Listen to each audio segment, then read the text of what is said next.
加利尔小岛也是海龟的栖息地。这只绿蜥龟在我们的小船旁不断换气呼吸，模样实在可爱。我们跟着它潜入海中，阳光洒在褐色背甲上，更增添它独特魅力。大堡礁得天独厚的海洋环境，有多种濒危物种的动物栖息。除了芒塔瑞、巨型海龟，还有被称为美人鱼的芦艮。素食温和的芦艮，因为肉能食用，脂肪能炼油，皮能当皮革，4000年来不断遭到捕杀。而海龟也同样因为人类和栖息地遭到破坏，全世界现在只剩下20万头产卵的母海龟，同样被列为濒危物种。2010年，澳洲水患，污水排放到海里，海藻无法生存，就让大量海龟和芦艮因此饿死。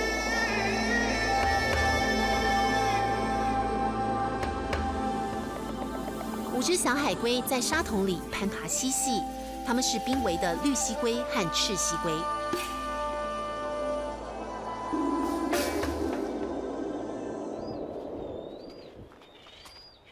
An old nest in here.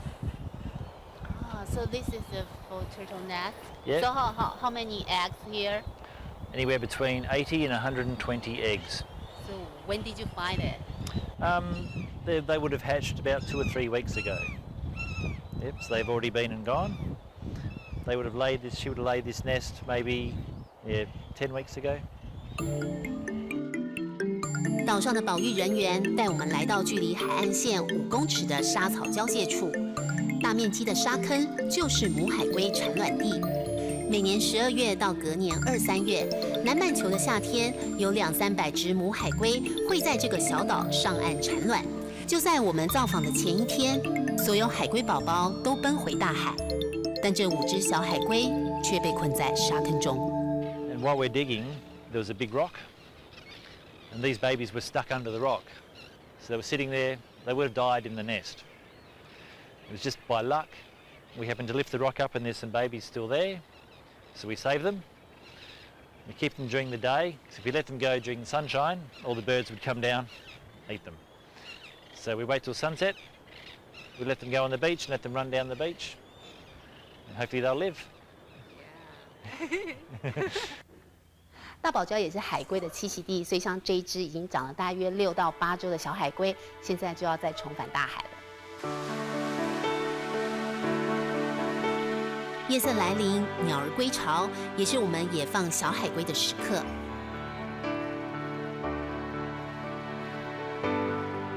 现在我们就要趁这些鸟都已经睡觉的时候，然后要把这些小海龟放生，让它们放回大海。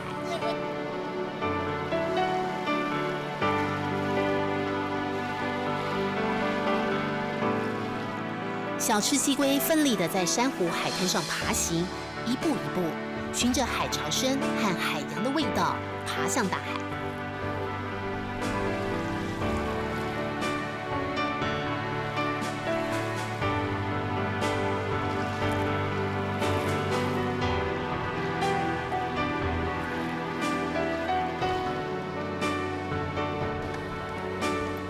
海龟都会跟着光源走，所以我们现在就用手电筒，然后引导它走入海里。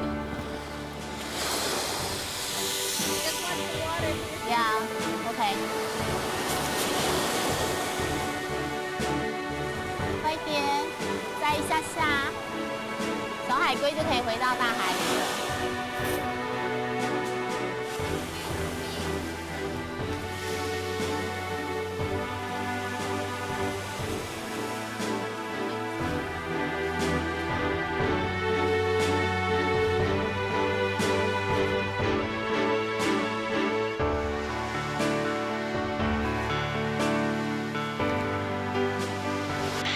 海浪冲刷后，小海龟渐渐没了踪影。这只被遗忘了的小赤蜥龟，将和其他同伴一样，开始全新漫长的生命旅途。可能周游3大洋，可能从南半球到北半球，历经几百甚至几千公里，从不迷失方向。寻找着食物与栖息地，也或许是寻觅着从未见过的海龟爸妈。但因为幼小太脆弱，海里的敌人又太多，每1000只小海龟，最后只有1只能存活。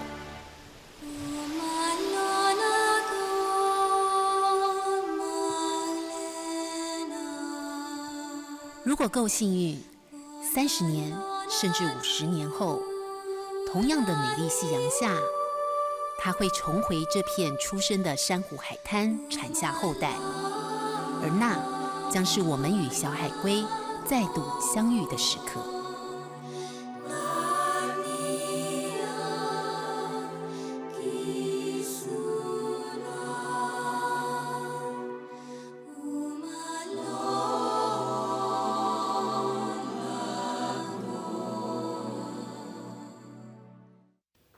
美丽的大堡礁孕育无数的海洋生物，而每年更吸引了全球数百万名旅客，为澳洲带来23亿澳币、700亿台币的观光商机。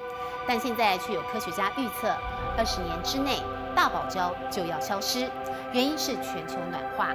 因为只要海水温度上升1-2度，珊瑚就会变白，然后死亡。而所有依附在大堡礁生态系统的海洋生物，也将因为没有栖息地和食物来源而迁徙，珊瑚海恐怕将变成一片死海。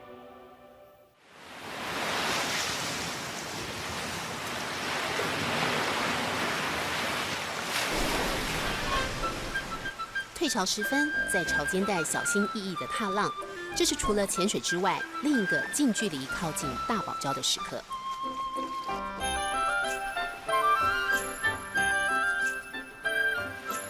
珊瑚在海面上若隐若现，平常隐藏在海底下的小生物更是无所遁形。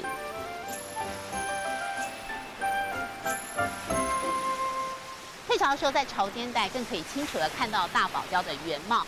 我们也看到了很多海底的生物，包括像是海参，还有海胆。但同时，我们也发现了白化的珊瑚。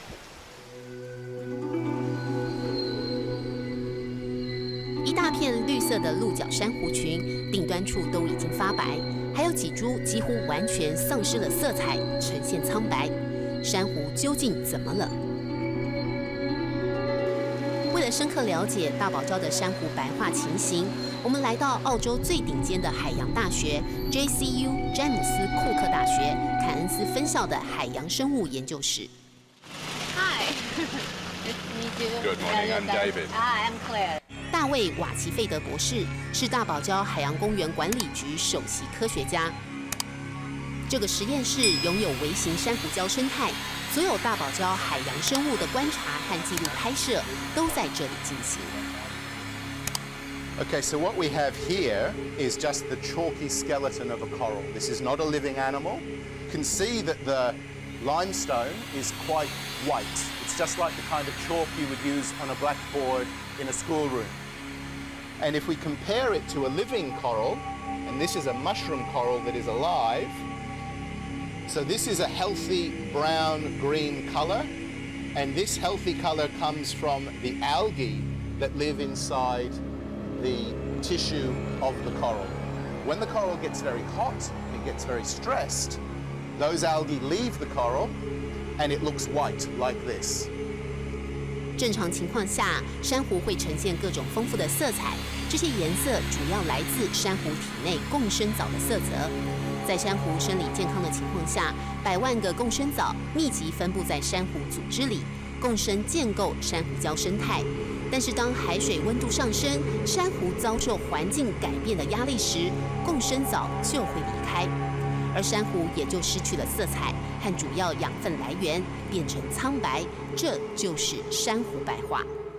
If that temperature stays only for a few days, the corals probably won't mind too much and they'll move on to recover quite well. But if that temperature stays around for several weeks or a couple of months, that's when the corals really get stressed and they really get in trouble and they become bleached. 30年前，珊瑚白化现象还很罕见，但近年却越来越多。1998年和2002年，澳洲大堡礁就经历大规模的珊瑚白化。In 1998 and 2002, when we had the worst bleaching we've ever seen on the Great Barrier Reef, about 50 or 60% of the coral reefs on the Great Barrier Reef did show bleaching. They're some of the most beautiful shapes and they're also some of the most beautiful colors. Unfortunately, they're very susceptible to warm water.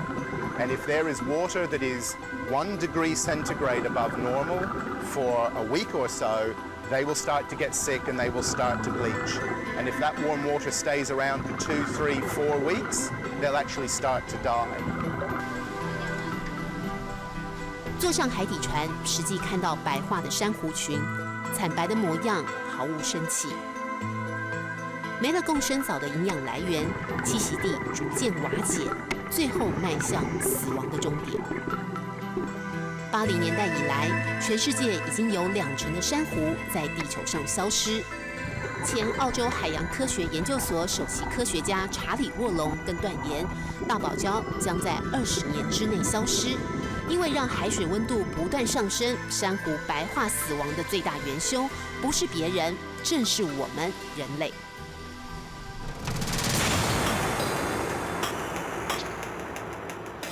工业社会不断制造二氧化碳等温室气体。资料显示，空气中的 CO2 浓度，19世纪工业革命后从280 ppm 飞快上升，现在已经接近400大关。全球升温、海洋暖化导致气候异常，超大飓风来得越来越频繁。千万年历史的珊瑚礁已经面临生存危机。Climate change is very bad for coral reefs. We are going to have a lot of climate change, and that means that the corals are very unlikely to be able to survive. And lots of other animals that are on the Great Barrier Reef will also have troubles. Once the coral is dead, the reef stops growing. And because the coral makes the reef and the reef provides the home for all the fish and all the other animals, the reef will stop growing and there will be no homes for fish and other animals. 珊瑚如果继续白化死亡，将有越多鱼群丧失栖息地，面临威胁。而浅海没了鱼，鸟也将迁徙。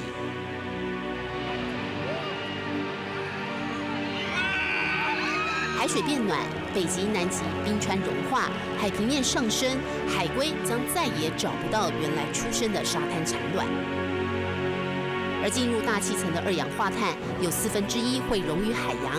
工业革命以来，海水酸性已经增加了3成。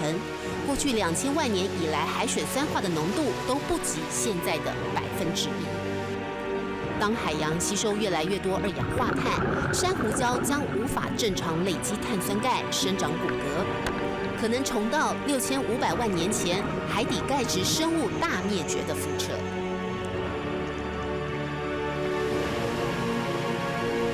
海洋暖化加上酸化，科学家发出警语：50年之内，地球上所有的珊瑚礁都将走向灭亡。大堡礁海洋公园管理局从2004年开始，将高达3成的海域列为完全禁止渔猎的自然保育区，避免人类活动破坏珊瑚。更有200名科学家随时监测观察海水温度和气候变迁对大堡礁生态的影响。科学家如此担忧，只是我们最后会留给子孙怎样的一个大堡礁？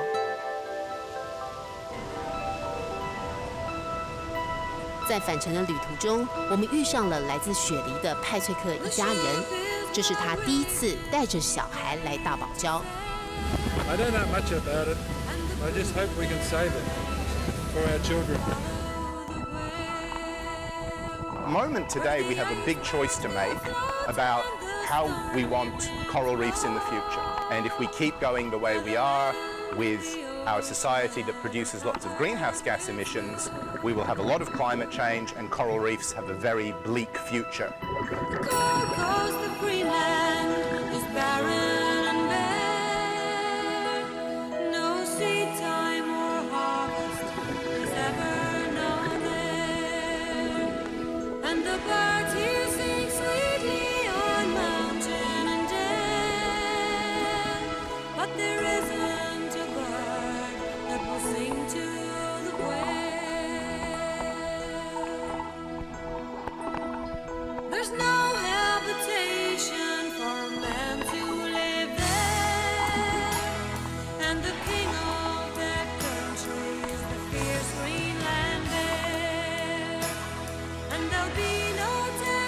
小。